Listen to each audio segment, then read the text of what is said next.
Jesus. Hallelujah, Jesus. Glory to your name, Lord Jesus. Hallelujah. Hallelujah. Praise the Lord.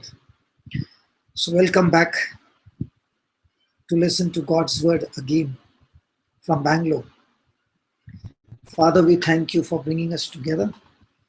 And thank you, Lord, that you're going to teach us great truths, great mysteries, which you're going to unfold and open it out for us to listen. And that will change our mindset, change our thinking, and strengthen us to face trials and storms of life and live a victorious life. Thank you and praise you, Lord, that you are taking complete control of all of us who are listening to this word right now. Father, I thank you that I surrender myself into your hands. And I ask you, Lord, to have your way. Speak to each one of us your word that will transform our life. Speak to us, O Lord, that every stronghold in our mind of wrong understanding, misunderstanding, wrong teaching, ignorance, deception, distraction of circumstances be completely destroyed, and let our focus be on your Son, Jesus. We ask you this, Father, in Jesus' name. Amen. Amen. So let's quickly go to 1 Peter chapter 3, verse 18 to 22. 1 Peter 3, 18 to 22. 1 Peter 3, 18 to 22. For Christ also died for us once for all, the just for the unjust, in order that he might bring us to God, having put to death in the flesh, but made alive in the spirit, in which also he went and made proclamation to the spirits now in prison, who once were disobedient, when the patience of God kept waiting in the days of Noah, during the construction of the ark, in which a few, that is 8 persons, were brought safely through the water. And corresponding to that, baptism now saves you, not the removal of the dirt from the flesh, but an appeal to God for a good conscience, through the resurrection of Jesus Christ, who is at the right hand of God, having gone into heaven after angels and authorities and powers had been subjected to him. This is the word of the Lord. Thanks be to God. Praise the Lord. Thank you, Jesus. For Christ also died for sins once for all, the just for the unjust, in order that he might bring us to God, having put to death in the flesh, but made alive in the spirit. So Jesus died for sins once for all. Praise the Lord. Thank you, Jesus. Now, when we read this passage, if you just take a verse before this, in verse 17, the word of God calls Christians to suffer. Yes, I think you heard the word right. The Bible calls Christians to suffer if that is God's will for them. Now you might say, is it God's will for me to suffer? That's what verse 17 says. It is better if God should will it so that you suffer for doing what is right rather than for doing what is wrong. Sometimes it is God's will that we suffer for doing what is right. I repeat again, sometimes it is God's will that we suffer for doing what is right. Now, all our life we have been taught, or we have learned, that when I become a Christian, my problems will cease. I will have a glorious life. But that's not what the Word of God says. The Word of God says that Jesus himself lived a holy life without sin, but yet Jesus went through suffering. And it is through suffering that he learned obedience. It is through suffering that he was glorified. So, in other words, there is going to be troubles in our life. But praise be to God, Jesus has overcome all those trials and afflictions for us, and through him, we too are able to overcome the afflictions in our life. Hallelujah. So when we say that it is God's will for us to suffer for doing what is right, it is not an easy thing to hear. We need an understanding, a deep revelation of this meaning. When the word of God is saying, it is better that if God should will it so, that you suffer for doing what is right rather than doing what is wrong. We need understanding, we need encouragement, we need hope if God is going to will that we suffer for doing what is right. Because this will actually, when you do not understand the truth, this will actually discourage us, because we will think that is God's will for me to suffer for doing what is right? Is that what God wants from me? And that's what we are going to study now, that God will give us the understanding, the deeper truth of this passage, and this will strengthen us and lead us to victory. Praise God. In the verse 18, the word of God clearly says, for Christ also died or suffered for sins once for all. For Christ also died, suffered for sins once for all. Now the Bible clearly says for. So why is it sometimes God's will for us to suffer for doing what is right? Because the word of God clearly says, for Christ also suffered, also died for sins once for all. Hallelujah. So this paragraph between 18 to 22 begins with God's will for us to suffer for doing what is right.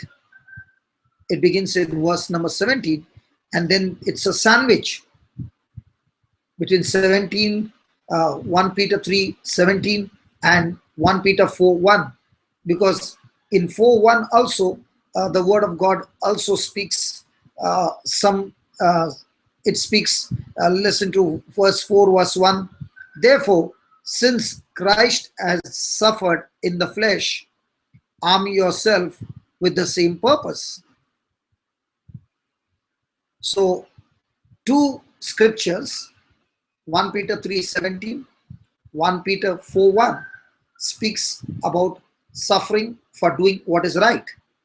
And in between 18 to 22 is the main passage which says what is the reason and how this suffering will give us the victory. Praise the Lord. Hallelujah. Therefore, let's read that verse again. 1 Peter 4:1. Therefore, since Christ has suffered in the flesh, arm yourself with the same purpose. That is, the purpose to suffer for doing what is right, like Christ did. Hallelujah. Thank you, Jesus. So the main point is that God wants us to get ready to suffer with Jesus for doing what is right, not for doing what is wrong. Praise the Lord. He wants us to equip us. That's why the word of God in 4:1 says, arm yourself. Arm yourself means what? Prepare yourself. Be vigilant. Get yourself trained with the same purpose, that just as Christ suffered in the flesh, in his body, so also we got to suffer for doing what is right. Jesus suffered not for doing wrong. Jesus suffered for what he did right. Praise God. There is two kinds of suffering. One, suffering you suffer because of the wrong seeds that you have sown in your life in the past, and the fruit that comes to destroy you because of the wrong decision, the wrong actions. But here we find in the life of Jesus, he never made a wrong decision. He always obeyed his Father, and yet he was ready to suffer for doing what is right. And in the same way, the word of God is teaching us that we got to do the same. Hallelujah. So the word of God clearly says that we got to renew our mind and arm ourselves with the faith to suffer for the sake of Christ and for his kingdom. And that is what we got to renew our mind.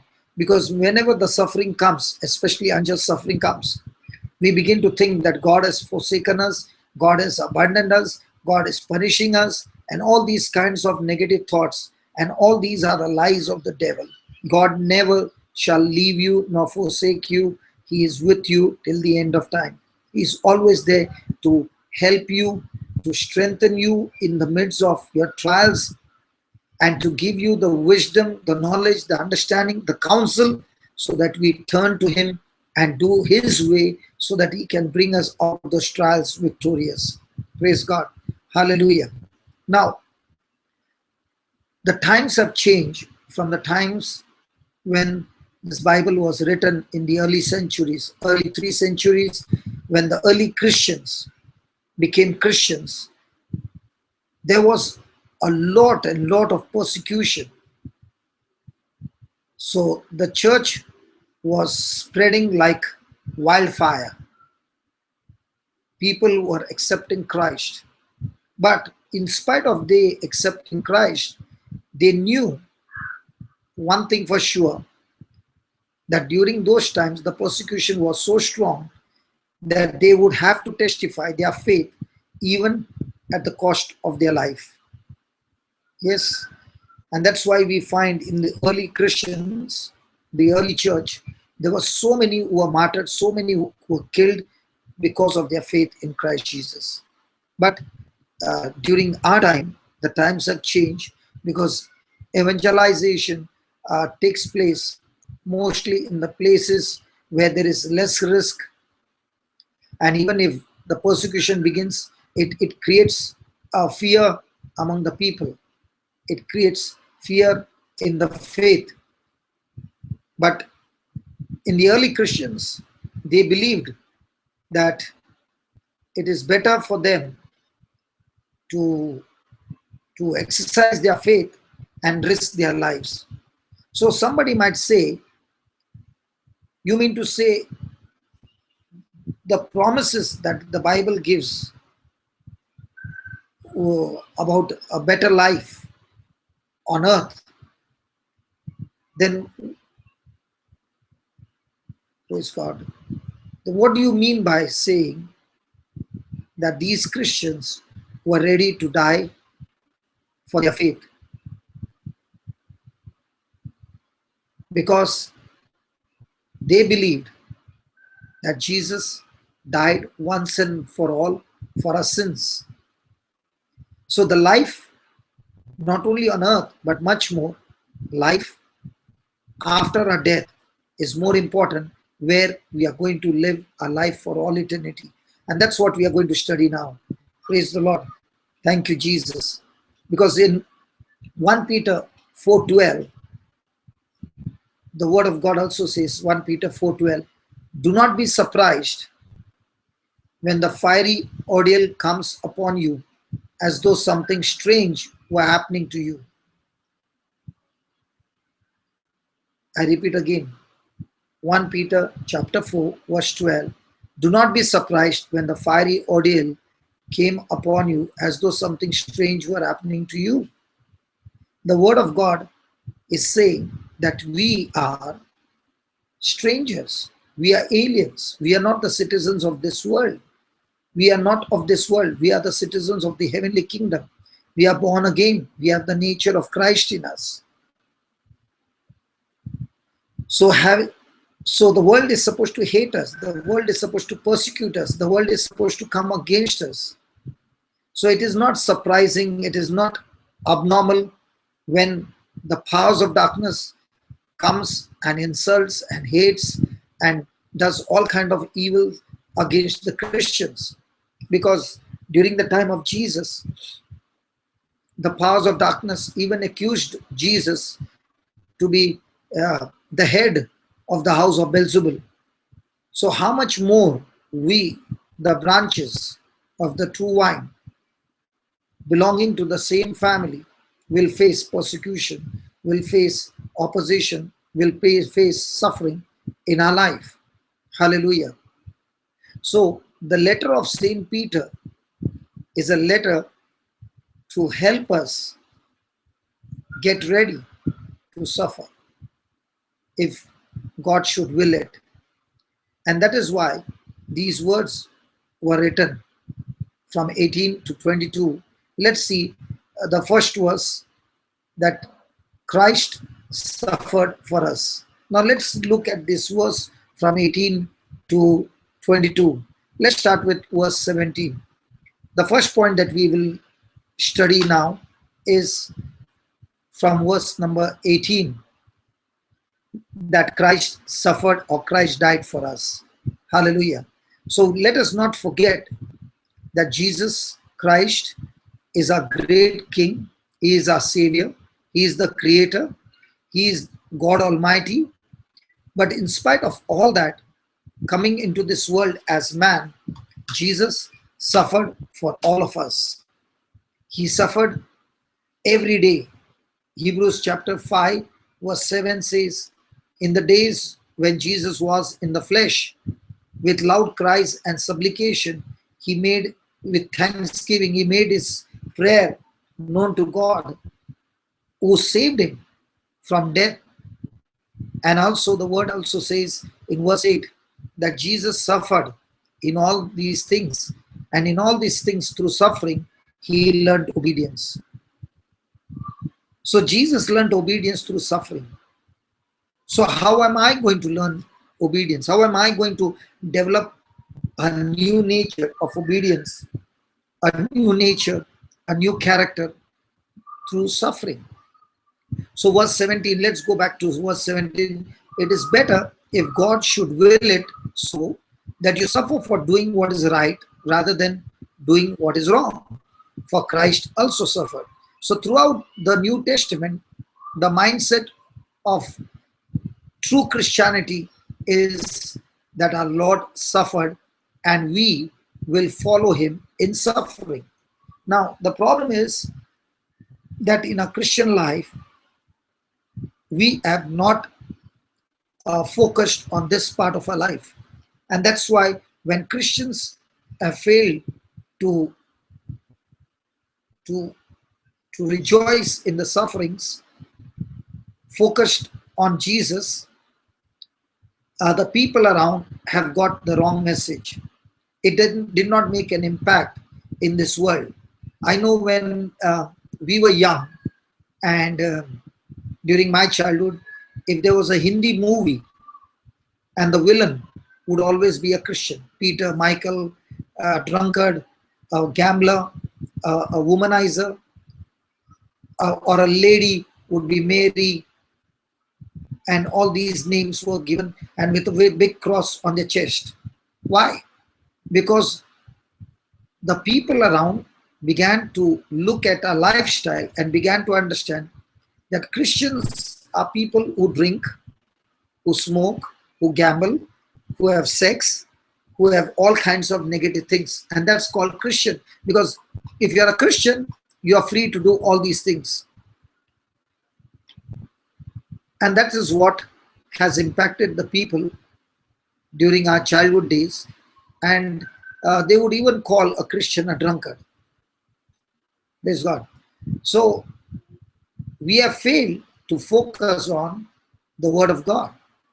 And here is, in the whole of the New Testament, the Word of God teaches us again and again that our mindset should be a radical mindset where we are the doers of the Word of God.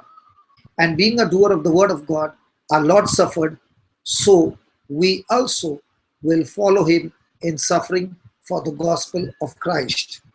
Praise God. What is that suffering? That suffering is to obey God's word. And to obey God's word, we will suffer in the flesh. Our old human fallen nature is going to rebel against the renewed mind that comes from the word of God. And we will have to put that fallen human nature to death. And that's the suffering that we all have to face as a Christian. And that's what we find in Philippians 3:11, what St. Paul is saying. St. Paul is saying in Philippians 3:11, oh, that I might know him. Yes, that I might know him and fellowship of his suffering, not of his glory, not of his healing, not of his preaching and teaching. No, no, no, no. He's saying, oh, that I may know Christ and fellowship of his suffering and be conformed to his death. What is St. Paul saying? He's saying, I want to know Christ and I want to fellowship with Christ, not in the in his healing and miracles, but in his suffering. Because in his suffering, when we fellowship, carrying our cross daily, denying ourselves, that's the time we actually encounter and experience Christ speaking to us and teaching us how we can live a higher life, or a life that is pleasing to God by being obedient to the word of God. Hallelujah. Thank you, Jesus. Praise you, Jesus. Let's close our eyes for a moment and let's reflect on this word. Like St. Paul, who said, that I may know Christ. And how do I want to know Christ? Not as a healer, not as a deliverer, but I want to know Christ more in my fellowship with him by imitating in his suffering, unjust suffering. When he was insulted, he did not repay insult or evil for evil. Neither did he threaten, neither was guile found in his mouth, but handed himself over to him who judges righteously. So let us reflect in our everyday life that when we go through suffering, are we ready to take that as a challenge to renew our mind, not to retaliate, not to repay evil for evil, not to take revenge, not to rejoice when the other person who is coming against you is beaten up or something wrong goes in their life, but to be quick to reconcile, quick to do something good in their life. Let us develop and cultivate this new nature of Christ that God has given us the day we got born again. Yes, we do not have the ability. Yes, we do not have the capacity, but we do have the Spirit of God. We do have the nature of Christ. And to develop this, we require the Word of God to change our mindset. So today, let us, in this Holy Week, let us reflect on Jesus and imitate Jesus, that he, being the Son of God, took the form of a servant, emptied his glory, and became a servant for you and me. Let us reflect on the nature of Christ, forgiving unconditionally, loving unconditionally. His action towards his disciples and the people was not based on their performance, but on his own choice to love. He chose to take our place on that cross. Hebrews 13, verse 12 to 13 says that Jesus suffered outside the gate. He was crucified outside the temple. So Jesus suffered outside the gate. Hence, let us go with him outside the camp. Let us go with him outside the camp, bearing his reproach. So just like Jesus carried the cross, and on that cross was our sins, in the same way, let us carry our cross. And we are carrying this cross, following Jesus to be put to death. Not only the unrenewed mind, but also, if necessary, being put to death physically. Let us follow him even unto death.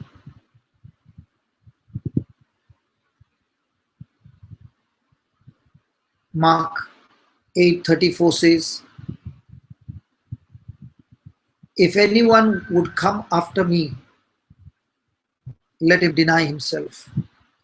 If anyone would come after me, let him deny himself, take up his cross, and follow me.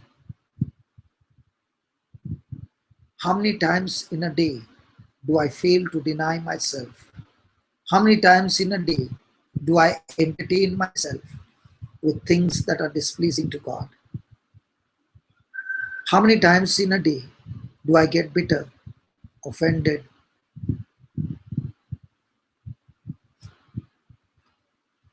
I lose my mind. I get into anger. Let us deny ourselves, take up our cross, and follow Christ. Each one of us have to bear the cross every day. So here is the word of God encouraging us to prepare ourselves for suffering, for doing what is right.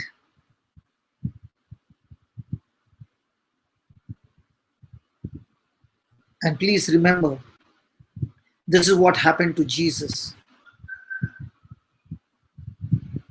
the person who never sinned, the person who loved, who forgave, had compassion, healed people, delivered people from the powers of darkness, did only good.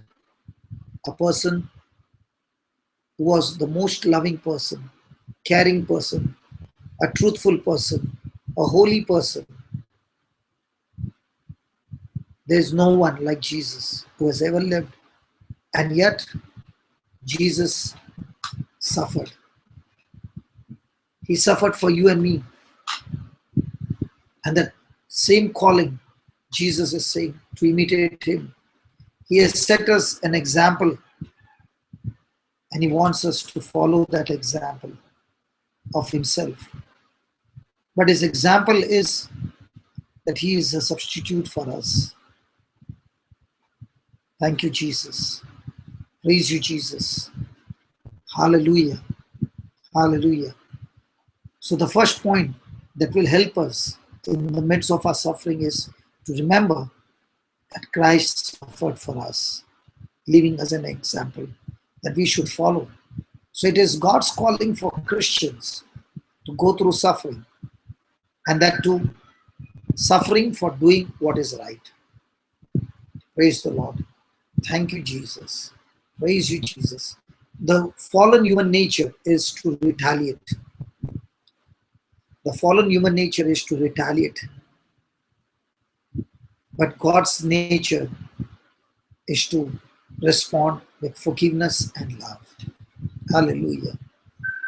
The second point that we learn in the scripture of verse 18 is Christ has triumphed and brought us safe to God. Christ has triumphed and brought us safe to God. Praise the Lord. This is a very, very important point, that Christ has triumphed. He has won the battle. And by winning the battle, he has brought us safe to God. So, the word of God strengthens us to suffer by telling us that Christ has triumphed over our greatest enemy and brought us safe to God. Now, a question to everybody. Who is your greatest enemy? Who is your greatest enemy? Quickly the answer will come: Satan. Aha, Satan is not your greatest enemy. The greatest enemy is my sin. Yeah. Satan gives me suggestions. He tells me the lie. He tempts me so that I fall into sin. And it is because of sin that I'm separated from God. Hallelujah. Hallelujah. So someone might ask you, why should anyone become a Christian if what you can offer that person is suffering in this world, and you are saying that you are going to go through worse things than this and their lives would be at risk, why should a person then become a Christian? Why should he accept Christ? And the answer is that the greatest human need on this planet Earth is not to live long and not to be comfortable. The greatest human need on this planet Earth is that we need to have our sins forgiven. Because if our sins are not forgiven, then we are destined to go to hell. And a life on earth is just a blink of an eye compared to a life in heaven. And it is because of sin that we experience separation from God. But when we are forgiven, we experience a fellowship with God. Forever we live in that happiness. We live in that presence instead of living forever in misery and torment in hell. So what is more important? That I live a comfortable life on earth? That I live a rich life on earth? My friend, no matter how you live your life on earth, but if you have not dealt with sin, and through Christ only, our sins can be forgiven. And if those sins are not forgiven, then no matter how wonderful you are living a life, comfortable you are living on this life on earth, your future will be a life of total destruction, a life of misery and torment in hell for all eternity, because you are separated from the presence of God. God never created hell for people. He created hell for Satan and the demons. But it is men who make a decision to rebel against God and not accept the free gift of salvation, that hell, that people decide to go make their own decision to refuse salvation and enter into hell. And there is only one way. Once you have that condemnation and judgment, now you can't repent and say, I want to come out. No, it is over. And that's why it's extremely important that we do not focus on a life on earth, but much more we focus on a life in heaven. Thank you, Jesus. Praise you, Jesus. Hallelujah, Jesus. Glory to your name, Lord Jesus. Praise the Lord.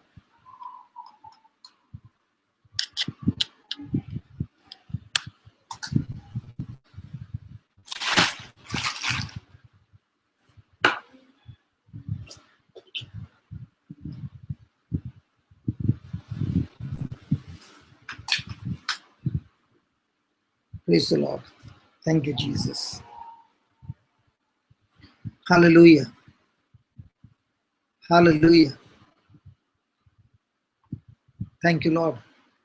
My laptop power supply was going off.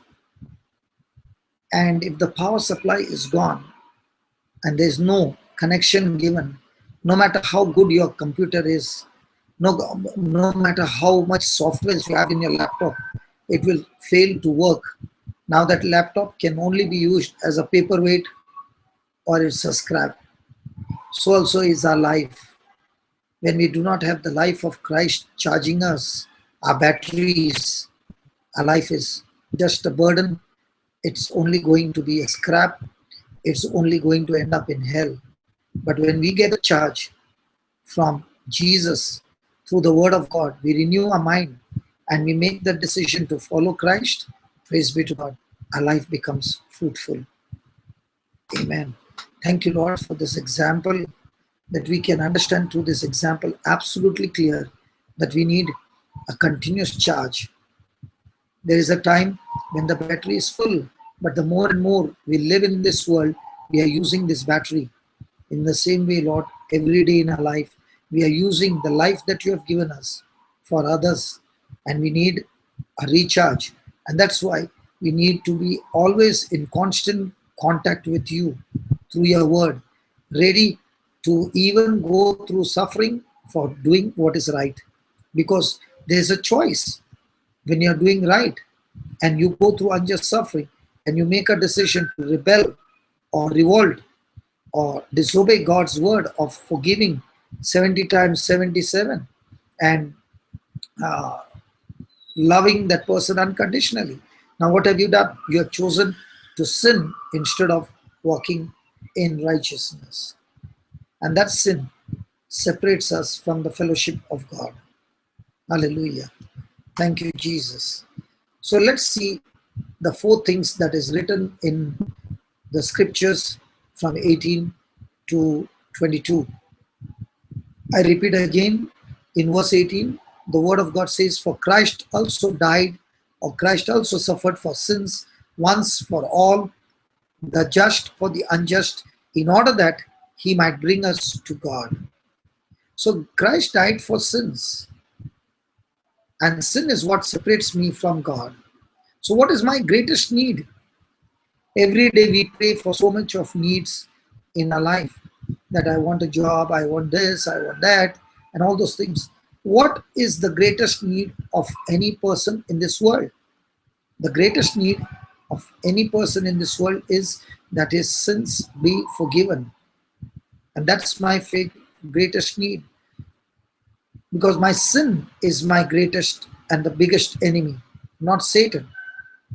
Because Isaiah 59 verse 2 says that it is my sin, my iniquities, that has made a separation, that has separated me from my God. Hallelujah. So the most terrifying thing in a person's life is walking continuously in sin and not receiving forgiveness. So it is more terrifying than suffering for righteousness' sake. Because if I fail to forgive in the midst of my suffering, then I'm walking in sin, and that sin has the capacity and the ability to lead me to to to hell.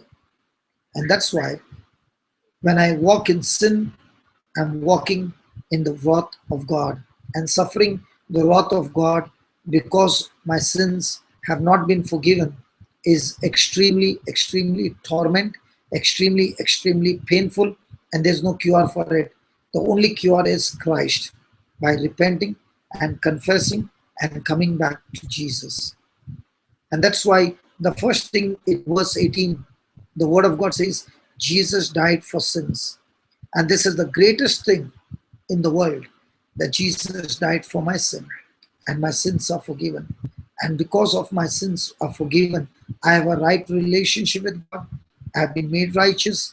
I have the nature of God. There is now no more condemnation. I am able to fellowship with God, experience His Holy Spirit, experience His love, and pour that same love in the lives of others. Now I do not have to die in my sins. Why? Because my sins are forgiven. So the greatest gift that God the Father has given to man is through Jesus, that our sins are forgiven. There is forgiveness. Hallelujah. Thank you, Jesus. Let's close eyes and thank God for this greatest gift. Remember, my greatest enemy is not Satan. My greatest enemy is my own sin. Satan can tempt me. Satan can put pressure on me to rebel against God. But what I respond is the greatest thing. Do I respond in righteousness? Do I respond in doing right, even if I have to suffer? Or do I choose to avoid suffering and I choose sin? Now that sin is my greatest enemy. It will separate me from my relationship with God. And that is why people in this world, when we explain to them this truth, will believe on Jesus, even if it will cost them their lives. Now people are ready to go and suffer no matter what, because now we understand that sin qualifies me to hell. But praise be to God, when I suffer, even for what it means to do right and refuse to sin, praise be to God, that righteousness, that ability, because my fallen nature is to quickly preserve my life. My new nature is to quickly give up myself to follow Christ. I repeat again, the fallen human nature is to preserve myself, to save myself. And that's why Jesus said, he who loves his life shall lose it. He who hates his life in this world for my sake will have eternal life. So the new nature of Christ is that I do not want to embrace sin anymore. I just want to walk in love and in love and in love. And for that love, I might face opposition, persecution of any kind. I'm willing to suffer, even to the risk of dying physically, but to follow Christ, because it is through Christ I experience the new nature manifested, cultivated, developed, perfected in me, and this new nature qualifies me through Christ to heaven as my eternal home. Praise the Lord. Thank you, Jesus. Praise you, Jesus. Hallelujah. Hallelujah. So Jesus died, the just for the unjust. The same word says he died, the just for the unjust. So Jesus' death is not just an example, but I am saved from eternal damnation. I'm saved from hell, not because of Jesus' death as an example, but Jesus' death as a substitution. Praise God. Hallelujah. Jesus became a substitute for me. And understanding that, I take Jesus' life as an example to imitate Christ. Hallelujah. Jesus took my place on that cross. When the judgment came, Jesus took my place and stood under the wrath, under the penalty that I deserved, and took every punishment that I deserved, took every pain that I deserved, and he did it with love. He bore it all for me. So Jesus' death was an innocent death. An innocent died for the guilty. And it was all for my sin, your sin, all of our sins.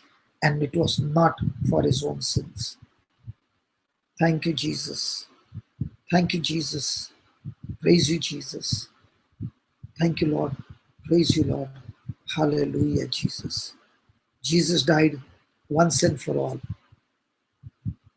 Third point, Jesus died once and for all, that in his death was final and all sufficient to accomplish forgiveness of all who believe on him. And that's why the word says he died once and for all. There's no more sacrifice. His sacrifice has accomplished everything.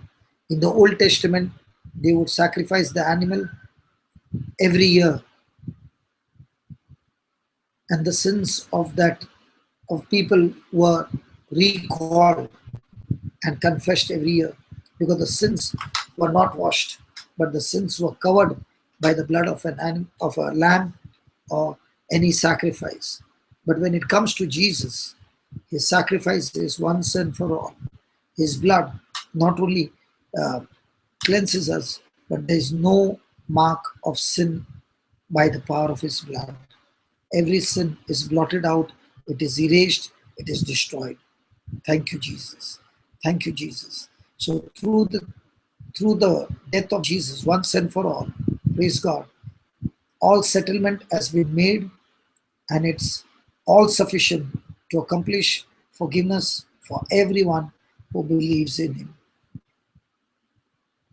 So Jesus does not have to offer another sacrifice because his sacrifice, once and for all, establishes forgiveness of sin. And that's why on the cross, Jesus said, "It is finished." Everything that was needed to be done, Jesus accomplished on that cross. So, through the sacrifice of Jesus, everything that was necessary to take away the guilt of my sins has been paid in full. The debt is paid in full. There is nothing remaining. All that I need to do is to believe by faith and accept the sacrifice of Christ. So I receive salvation by believing in Jesus. I receive the new nature of Christ by believing in Jesus' sacrifice. And through the new nature of Christ, now, because I have a new nature of Christ, I now live in that new nature constantly, continuously. That becomes my lifestyle of refusing to sin and walking in righteousness. Hallelujah. Hallelujah. So the word in 18 he says, Christ also died for sins once for all, the just for the unjust, in order that he might bring us to God. That he might bring us to God. Hallelujah. The first point we learned that Jesus suffered or Jesus died for all. Second, Jesus triumphed over sin and he died the just for the unjust. Hallelujah. Praise God. Thank you, Jesus. And now he says that he died so that he could bring us all to him. Thank you, Jesus. Praise you, Jesus. Hallelujah. Hallelujah. Thank you, Lord. And this is a great comfort to all of us who believe in Christ, especially those who are going through suffering, especially what's happening in Syria, in Iraq, in Nairobi, in Kenya, in Nigeria. People are being put to death. And in spite of all that, there is so much of joy, there is so much of confidence, praise God, that it is through Jesus that our sins are forgiven. Through Jesus, his blood has cleansed us from every sin, that there is no condemnation. Yes, the ones who are martyred, only their body was killed, but their spirit, their soul has been brought to God through the sacrifice of Jesus. And this is the great comfort for people who are being martyred and people who are suffering. And that is what our focus should be. That our worst enemy, that is not Satan, but sin, has been defeated. Satan can only give suggestion. Satan can only give us the lies. But praise be to God, we who believe in Jesus and his word refuse that sin, which is our greatest enemy. And this greatest enemy has been defeated on the cross when Jesus erased and blotted out every sin out of our life, and every document which was hostile to us, he nailed it on the cross. Praise the Lord. Hallelujah. And therefore, Jesus has made sure that we will all be at home safe with God. And that's why the word of God says, let's read that verse again. I love it. Christ also died. Christ also suffered for sins once for all. So first thing, he died for sins. Second, he died once for all. Third, he died just for the unjust, substitute. And fourth, he died to bring us to God. So we are brought home safe on a flight, and Jesus is our pilot. Satan, who was the pilot, was leading us to hell. Jesus, when we called on to Jesus, Jesus walked into that flight, kicked the devil out, and now Jesus is the pilot. We are the co-pilot with him, and Jesus is leading us to a journey on this earth to for all eternity in heaven. So it is Jesus who brought us, reconciled us. Once we were enemies, once we were rebel against God, but it is He, through His blood, through His sacrifice, has brought us back to God. So the separation has been removed, and now God is with us, God is in us, and God is for us. So our lives now are hid in Christ Jesus. Hallelujah. Thank you, Jesus. Praise you, Jesus. Hallelujah. Thank you, Lord. Praise you, Lord. Father, we thank you for teaching us this truth. Thank you for helping us, O Lord, to understand the great sacrifice that Jesus did so that we too can follow His footsteps.